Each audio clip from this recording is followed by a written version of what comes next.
Okay, now let us learn about the cardiac cycle. In very simple words, you are going to learn in the cardiac cycle that how the blood flow through the heart and how the heartbeat is generated.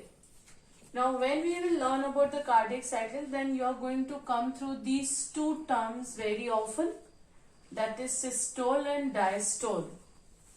So, the systole basically means contraction and diastole means relaxation. Okay, so these two terms you need to keep in mind while going through the heading, that is the cardiac cycle. Again I am repeating, systole means contraction and diastole means relaxation. Now let us start with the cardiac cycle. So in the beginning of the cardiac cycle, all the four chambers are in relaxed state. That is the right auricle, left auricle, right ventricle, left ventricle. All the four chambers are in relaxed state, and for that we use the term joint diastole. So whenever the cardiac cycle begins, the first condition is the joints diastole, where four chambers of the heart are in relaxed state. The bicuspid and the tricuspid valves are open. The bicuspid valve is present between left auricle and left ventricle, and tricuspid valve is present between right auricle and right ventricle.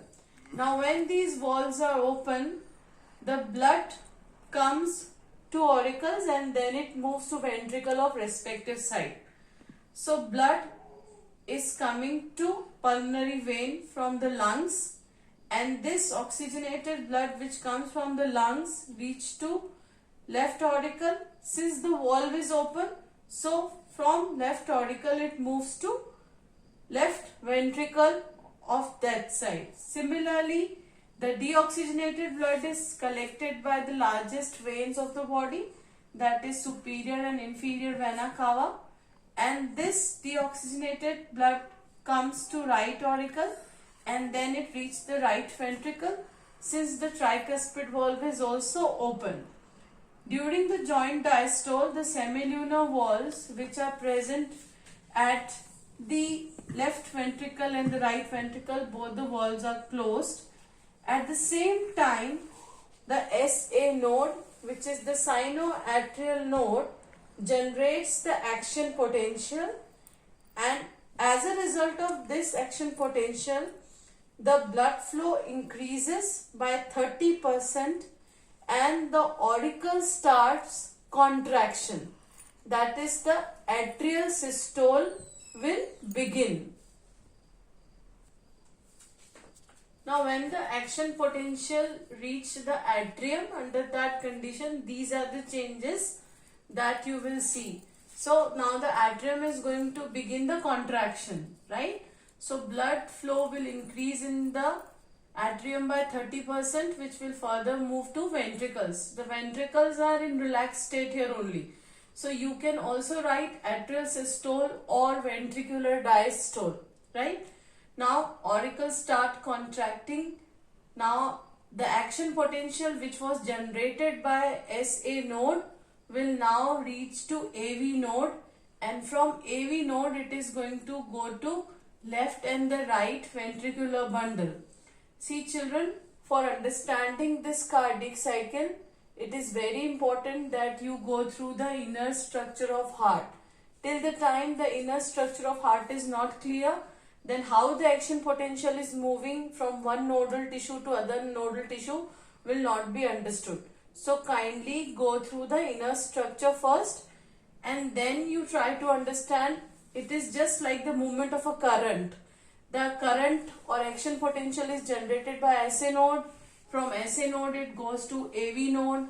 From AV node it is going to come to left and right ventricular bundle. So now action potential has reached to ventricles. So when the action potential had reached the ventricle, that means the ventricles are going to start the contraction. Now when the ventricular start contracting, the atrium is undergoing the relaxation, or atrium is going to undergo the diastole. Okay, so now the blood has reached the ventricles. So the ventricles will undergo the contraction. When the ventricles contract, then both the valves, that is the bicuspid and the tricuspid valve, get closed. When the bicuspid and tricuspid valve close, the first heart sound is produced, which is lub. Now, after this, the semilunar valve, which is present in the right ventricle and the left ventricle, it opens.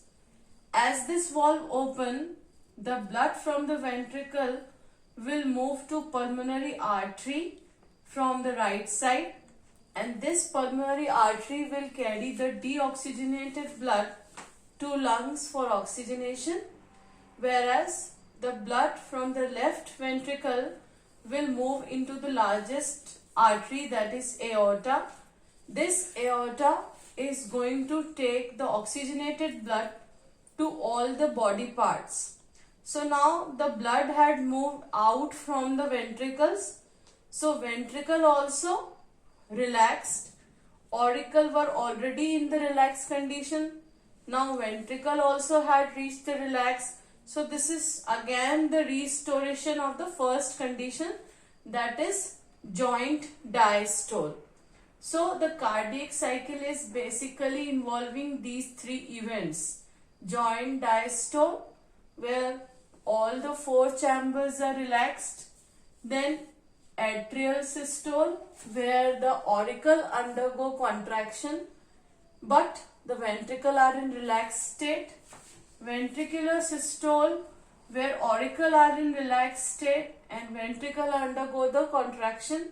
These three events are moving in a cyclic manner, and that is why this is known as the cardiac cycle.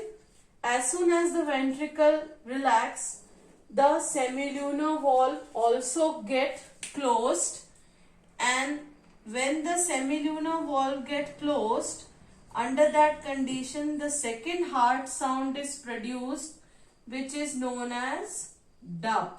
So remember children, the heart sound, that is lub and dub, are produced when the valve are closing. For the first heart sound, the bicuspid and tricuspid valve are getting closed. For the second heart sound, the semilunar valves are getting closed. Now the duration for the cardiac cycle is 0.8 seconds. See children, 0.8 seconds. That is joint diastole, auricular systole, ventricular systole. All these events that we have learned, it only take 0.8 seconds. And this is the duration for generation of one heartbeat. And that is why your heart can generate 70 to 75 heartbeats in a minute. Now, during one cardiac cycle, each ventricle pump out 70 ml of blood. And this volume of blood is known as stroke volume. Now, when you multiply this stroke volume with the heart rate, which just now I told you, 70 to 75 heartbeat per minute, then it will give you the cardiac output, which is 5 liter per minute. And this stroke volume can be changed. In athletes, it is more than the normal human beings. So the cardiac output of athletes will be more. Okay children, so this is the complete explanation for the cardiac cycle, which shows the flow of blood through heart. Thank you.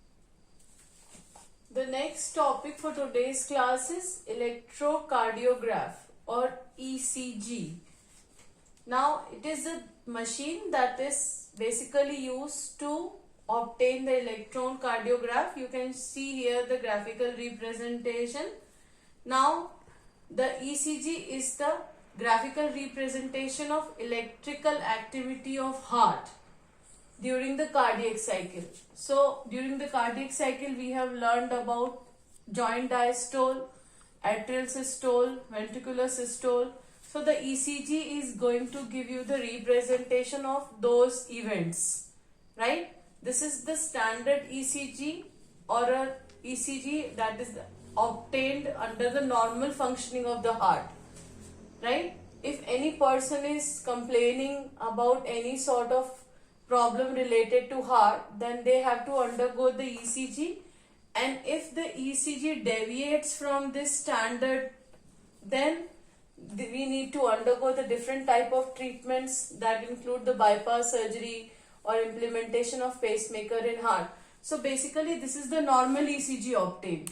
Okay.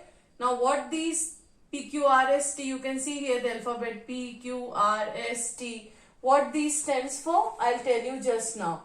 So first of all, we'll know that how for obtaining the ECG, what are the requirements or how the person has to undergo the ECG, right? To obtain the standard ECG, the patient is connected to the machine with 3 electrical leads that are connected to one wrist each, and one is connected to the left ankle. So both the wrists are having the 1 leads and the left ankle is having the 3rd lead. These leads continuously monitor the heart activity. Now in order to obtain the detailed evaluation of the heart functioning, multiple leads are attached to the chest region.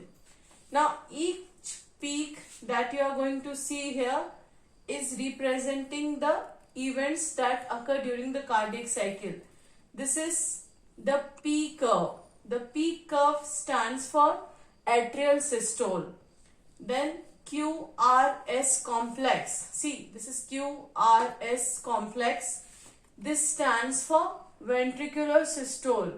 And the T peak that you are seeing here, it stands for joint diastole. And at the end of the T wave, again the atrial systole begins. So again and again there is a repetition of these graph. You have already seen this type of representation in many movies, in many TV serials. So this is the normal ECG. If the report deviates from this graph, or if there is any change in any curve, that could be P, Q, R, S or T, then the doctors or the cardiologist basically find out that which part of the heart is not functioning properly. Thank you.